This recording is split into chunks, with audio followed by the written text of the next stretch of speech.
नमस्कार बंधुरा एसएस दास किचेने आमी सुमिता आज निये एसेछि नतून एकटा रेसिपि।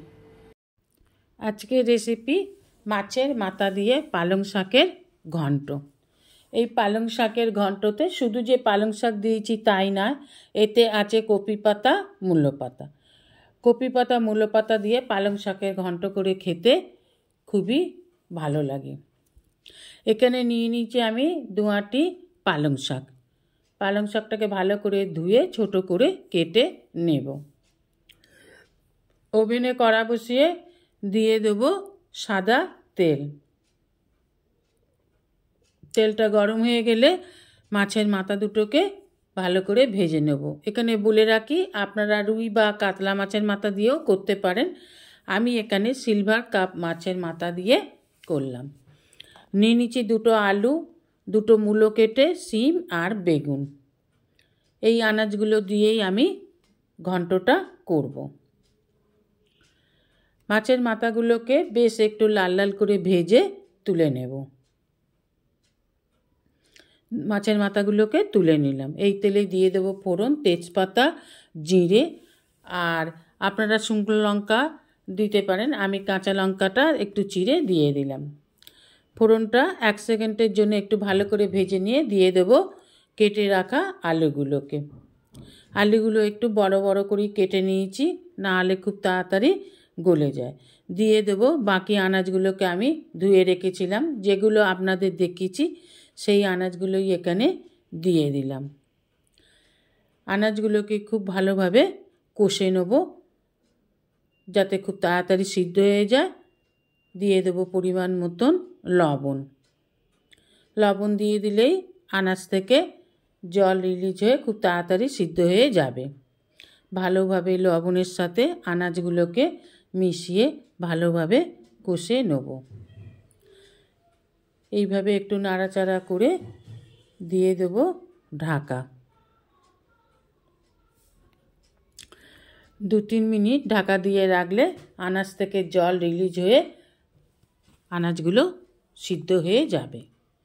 2-3 মিনিট পর ঢাকা খুলে দেখুন আনাজগুলো কত নরম হয়ে গেছে। ঢাকা খুলে একটু নেড়ে নেব। একটু সময় নিয়ে আনাজগুলোকে কষে নিতে হবে। এবার দিয়ে দেব 1 টিস্পুন হলুদ গুঁড়ো আর 1 টিস্পুন জিরে গুঁড়ো। খুব কম মশলায় আমি এই মুড়ি ঘন্টটা বানিয়ে আপনাদের সাথে শেয়ার করছি। শুধু হলুদ গুঁড়ো আর দিয়ে দিলাম জিরে গুঁড়ো। এবার মশলার সাথে আনাজগুলোকে খুব ভালোভাবে কষে নেব। এবার এই যে শাকটা দেখছি দেখে নিন, এতে দেওয়া আছে মূলো পাতা আর কপি পাতা।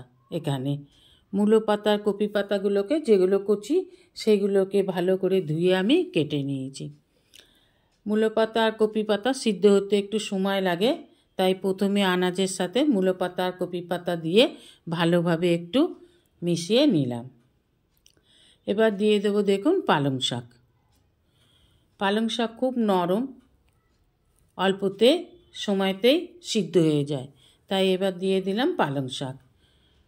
পালং শাকটাকেও সবজির সাথে খুব ভালোভাবে আনাজের সাথে মিশিয়ে নিন।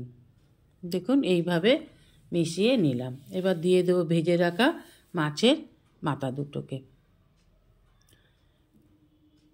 দিয়ে দেবো ঢাকা। শাক দিয়ে জল বেরোলেই আস্তে আস্তে সব সবজিগুলো সিদ্ধ হয়ে যাবে। দেখুন কতটা জল রিলিজ হয়েছে। এবার খুব ভালোভাবে আর একবার নেড়ে নেব। বানিয়ে নেব একটা মশলা। মিক্সি জারে নিয়ে নেব বড় চামচের 1 চামচ পোস্ত, দিয়ে দেবো 3-4টে কাঁচা লঙ্কা, দিয়ে দেবো 3 চামচ সর্ষে। আমি সাদা আর কালো সর্ষে মিশিয়ে রেখেছি, সেই সর্ষেটাই এখানে 3 চামচ নিয়ে নিলাম।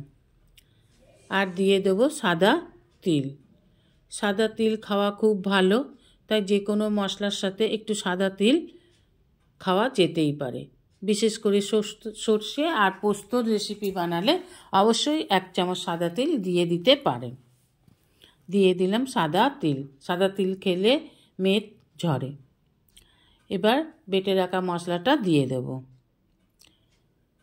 এখানে আমি পুরো মশলাটাই দিয়ে দিলাম। জল দেব না, তাই মিক্সি জারটা ধুয়ে জলটা কিন্তু দিলাম না।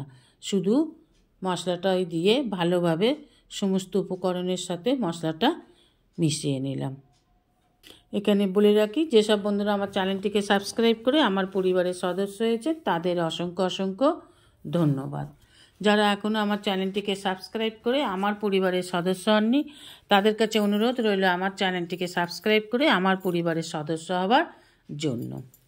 দেখুন, আমার মাছের মাথা দিয়ে পালং শাকের ঘন্ট তৈরি হয়ে গেছে। এবার নামিয়ে নিলাম। দেখুন, এই রকম মাখা মাখা করে নামাতে হবে। খেতে খুব ভালো হয়, গরম গরম ভাতের সাথে খেতে খুব ভালো লাগে। রেসিপিটা ভালো লাগলে অবশ্যই একটা লাইক, কমেন্ট, সাবস্ক্রাইব করার অনুরোধ রইল। পাশে থাকা বেল আইকনটিতে ক্লিক করে দেবেন নিউ ভিডিওর আপডেট যাতে সবার আগে আপনার কাছেই পৌঁছে যায়। নমস্কার, আজ এই পর্যন্তই। আবার দেখা হবে নতুন একটা রেসিপির সাথে নতুন একটা দিনে। ভালো থাকবেন, সুস্থ থাকবেন, সঙ্গে থাকবেন। নমস্কার।